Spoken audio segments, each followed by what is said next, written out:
very close with this E30 now. It's just about all done, which is good news.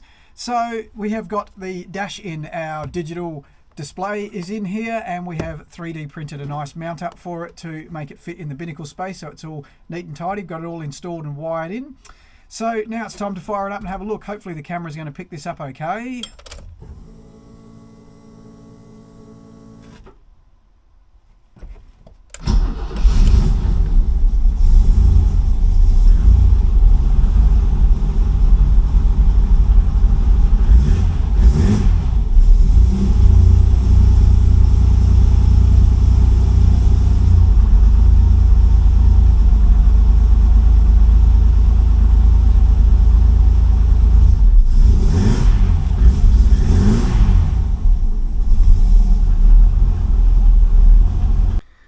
Okay, I've changed the angle on the camera slightly so that the screen's a bit easier to see. In real life, looking at human eye, it is absolutely perfect. The screen is clear as day. However, the camera is picking up the reflections from it. So let's go through this dash. Charge light on this side here. The reason we have a charge light rather than having a display just on the screen is that old school alternators, even into the 90s and the early 2000s, they need to have some form of exciter circuit on it. And so the globe does that function. So without having a globe there, the alternator wouldn't charge. So that's why that's there, and the wiring's already behind the dash in place. Similarly with the indicators and the high beam light, all the wiring is behind the dash already for the factory dash. So we've got analog lights for those. They're LED, and they will flash or display for those functions. On this side here, we'll get back to this. This is a reset button, and I'll talk about this in a sec, but basically pushing that button resets the fuel calculations in the fuel tank for the virtual fuel tank.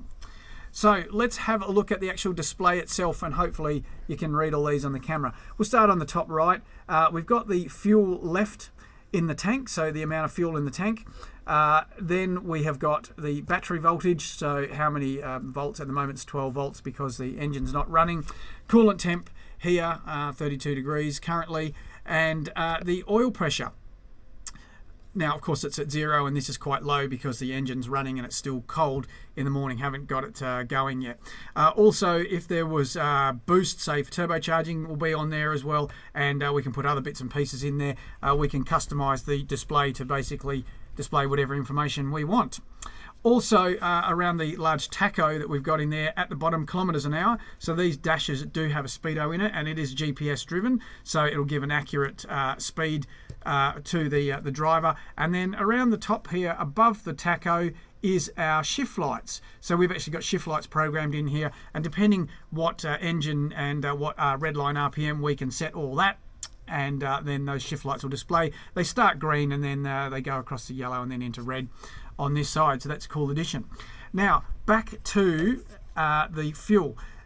With the link ECUs, and look, a few of the other aftermarket ECUs do it as well. The ECU knows how much fuel is being consumed. I talked about this in the last episode. And so it can calculate from that, if it knows how much fuel is being used and it knows the capacity of the tank, it can then work out how many litres of fuel is left in the tank.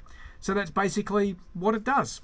And so we've just got a remaining, that's basically fuel remaining there left in the tank.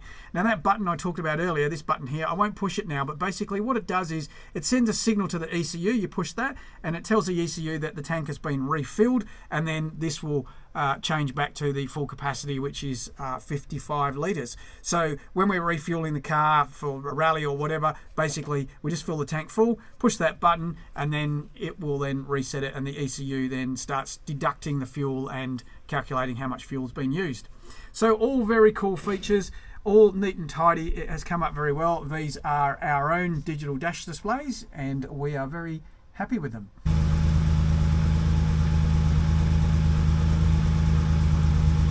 With the dash installed and tested, the next step was to get on with some dyno tuning. Thankfully, it was a straightforward job, and we got 160 horsepower at the wheels, so probably about 170, 175 at the flywheel, with 224 newton meters of torque. So some pretty respectable figures with a nice smooth power and torque delivery. So that was it. Our work completed more or less. However, we need to address the elephant in the room, and that's the burning question: how did the car go in competition? Well, I'm glad you asked. As it turned out, a week or so later we had our first Khanacross for the year, so it was a good chance to take out the little E30 and shake it down.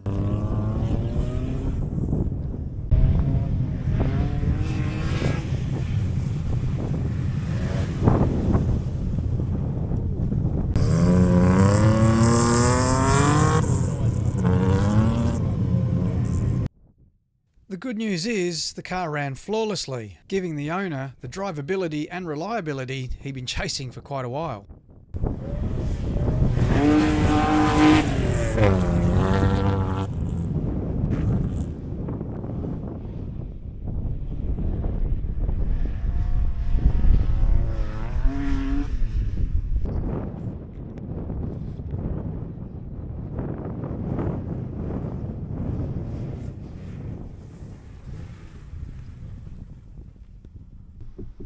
Invariably, when you're working on rally cars, in particular older cars, you tend to find things in there that you weren't expecting, and this little E30 has been no different.